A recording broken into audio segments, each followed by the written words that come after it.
नमस्कार, आपका स्वागत है जॉस हिंदी में। मैं हूं आपके साथ राशि और अब वक्त हो चला है कुछ अच्छी खबरों का। तो आइए बढ़ते हैं आज की पहली गुड न्यूज की ओर। फ्लिपकार्ट की बिग बिलियन सेल आ गई है और इसे और रोमांचक बनाने के लिए स्पाइस जेट ने भी उससे हाथ मिलाया है। जी हां, स्पाइस जेट की फ्लाइट में लोगों को सेल से जुड़ी घोषणा की गई, जिससे सबके चेहरों पर मुस्कुराहट आ गई। इसमें कहा गया कि अगर यात्री पूरी फ्लाइट के दौरान सीट बेल्ट बांधकर अपनी सीटों पर बैठे रहे तो उन्हें आईफोन 14 पर 3,000 रुपए की अलग से छूट मिल सकती है। घोषणा के बाद ही ये खबर सोशल मीडिया पर वायरल हो गई है। बता दें कि स्पाइस जेट में इस घोषणा के बाद इस ऑफर का लाभ उठाने के लिए ज्यादातर यात्री अपनी ही सीट पर बैठे रहे। इसके अलावा फ्लिपकार्ट ध्वनि प्रदूषण से लड़ने और उनकी बिक्री को बढ़ावा देने के लिए मुंबई पुलिस के साथ भी मिलकर काम कर रहा है। उन्होंने एक बिलबोर्ड लगाया है जिसमें लिखा है कि अगर कोई वाहन हॉर्न नहीं बजाएगा तो बिक्री के दौरान आईफोन 14 की कीमत 3,000 रुपए कम हो जाएगी।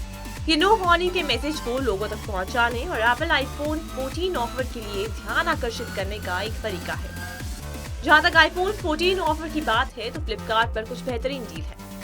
आईफोन 14 जिसकी कीमत आमतौर पर 69,900 रुपए होती है, अब 56,999 रुपए में आ रहा है। अलग से बैंक ऑफर और एक्सचेंज बोनस के साथ ही 91,999 रुपए तक जा सकता है। अगर आप आईफोन 14 प्लस में रुचि रखते हैं तो डिस्काउंट और बोनस उपलब्ध है, जिससे कीमत 60,999 रुपए तक हो जाएगी। नांदेड़ घटना के करीब 10 दिन बाद महाराष्ट्र के मुख्यमंत्री एकनाथ शिंदे ने जनता के लिए विजन 2035 लॉन्च किया। विजन 2035 के तहत महाराष्ट्र के सभी जिलों को ए ग्रेड के अस्पताल मिलेंगे और इसके साथ स्वास्थ्य विभाग में खाली पड़े 19,695 पदों की भर्तियां भी तेज होंगी। पब्लिक हेल्थ सेक्टर में हो रही आलोचना के बाद शिंदे सरकार ने सोमवार को विभाग की समीक्षा बैठक की, जिसके बाद विजन 2035 के तहत हेल्थ के बजट को दोगुना करने, सभी जिलों में विशेष अस्पतालों का निर्माण करने और 2035 तक सार्वजनिक स्वास्थ्य के साथ साथ मेडिकल एजुकेशन डिपार्टमेंट के लिए ब्लूप्रिंट तैयार करने का फैसला लिया गया। इसके अलावा Maharashtra medical goods procurement authority का काम शुरू करने के लिए एक आईएएस अधिकारी को नियुक्त करने का भी फैसला लिया गया। नांदेड़ में हुई घटना के बाद सरकार ने दवाई खरीद का अधिकार जिला अधिकारियों को दे दिया है। सोमवार को शिंदे सरकार ने 8 अधिकारियों और एक आईएएस अधिकारी की जल्द से जल्द नियुक्ति करने का निर्देश दिया। इसके अलावा 45 पदों को क्रिएट करने का प्रस्ताव भी वित्त विभाग को भेजने का निर्देश दिया गया है। ये अथॉरिटी सार्वजनिक अस्पतालों और मेडिकल कॉलेजेस के लिए दवाओं, चिकित्सा से जुड़े सामान, चिकित्सा उपकरणों की खरीद और आपूर्ति के लिए जिम्मेदार होगी। दिल्ली के बुजुर्ग पेंशनर्स के लिए गुड न्यूज है। दिल्ली सरकार ने एक ऐसा ऐप लॉन्च किया है जो बुजुर्ग पेंशनर्स की कई सारी समस्याओं का समाधान करेगा। अब पेंशनर्स को दफ्तरों के चक्कर नहीं लगाने पड़ेंगे। घर बैठे बैठे ही पेंशन पाने वाले लाभार्थियों को सभी जानकारी मिल पाएगी। इस ऐप पर पेंशन लाभार्थी शिकायतें दर्ज करा सकते हैं, जिसका समाधान भी फौरन किया जाएगा। दिल्ली के सीएम अरविंद केजरीवाल ने दिव्यांगों के राज्य पुरस्कार वितरण समारोह में धरोहर मोबाइल ऐप लॉन्च किया। इस ऐप को पेंशनर्स की सुविधा के लिए डिजाइन किया गया है। सीएम केजरीवाल ने कहा कि धरोहर ऐप पर पेंशन लाभार्थी अपनी शिकायतें दर्ज करा सकते हैं। सीएम ने भरोसा दिलाया कि फौरन उस समस्या का समाधान किया जाएगा। उन्होंने कहा कि धरोहर ऐप की शुरुआत सभी पेंशन लाभार्थियों को जानकारी पहुंचाने के लिए की गई है।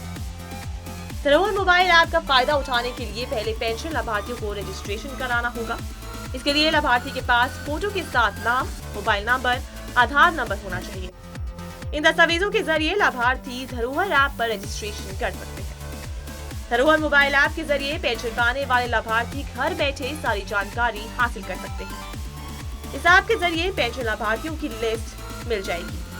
पेंशन मिलने को लेकर जानकारी भी लाभार्थी हासिल कर सकते हैं। पेंशन लाभार्थी को पिछले 3 महीने की पेंशन की सभी जानकारी मिल सकेगी। इसके अलावा जीवन प्रमाण पत्र देना होगा, खाता संख्या में संशोधन करना हो या जिले का नाम दर्ज करके अपना पंजीकरण कराना हो। अब लाभार्थी घर बैठे इन कामों को धरोहर ऐप मोबाइल के जरिए कर पाएंगे। Dabur India limited cloud migration पूरा करने वाली पहली भारतीय फास्ट मूविंग कंज्यूमर गुड्स यानी FMCG कंपनी बन गई है। इस कदम का मकसद बिजनेस में डाबर की रेजिलियंस को बढ़ाना और उसकी IT ऑपरेशन पर कंट्रोल को मजबूत करना है।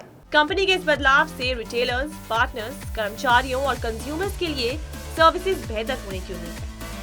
क्लाउड ओनली मॉडल को अपनाकर डाबर अपने सभी ऑपरेशन में 360 डिग्री निगरानी सुनिश्चित कर सकेगा, जिससे एफिशिएंसी और पारदर्शिता बढ़ने की उम्मीद है। डाबर इंडिया लिमिटेड के ग्लोबल चीफ इंफॉर्मेशन कौस्तुभ डबराल ने कहा कि क्लाउड आर्टिफिशियल इंटेलिजेंस और इसकी मजबूत डेटा फाउंडेशन की मदद से डाबर को एक इंटेलिजेंट, सस्टेनेबल एंटरप्राइज में बदल दिया जाएगा।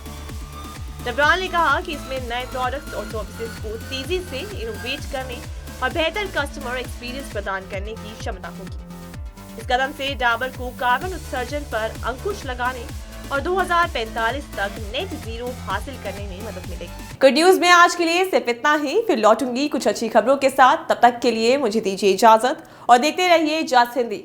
आपका फीडबैक हमें info@broadcasting.com पर मेल कर सकते हैं। नमस्कार।